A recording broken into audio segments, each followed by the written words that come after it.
Ey günden gün ötüp gün mezgili keliktir.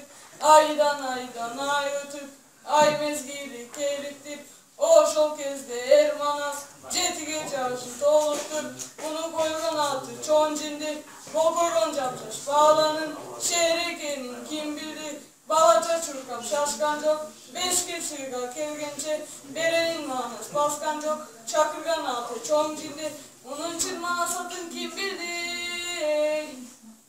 Cetige çarşı kelgende küyüp turgan çok bolçu. Küzdü kırgızı içinde mınday tentek çok bolçu.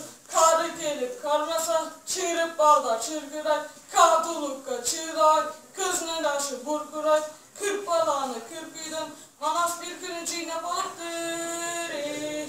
Çoğun ataydın dağlarga çoğultu boyun sağlıktır.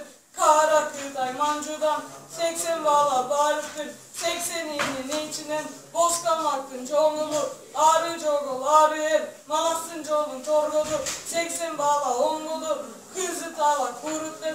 Belki derdi kordodu. Tentip gelgen kuruttur. Bul kuruttum baldarın. Çurkur atı kuruttur.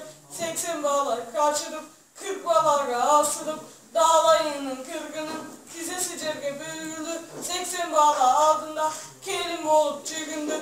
Çekeler canım soğugadı. Çımınday canından tüyüldü. Karap tursa kaşkanın bile giyinen sap ketken. Cürügünen kamp ketken. Çıkırap kaçıp cügülüp. Çımınday canından tüyüldü. Baldar mintip turganı. 40 balanın 80'i. Cansa bol boy yorganı. Dağ kuları tırtırıp. Baldar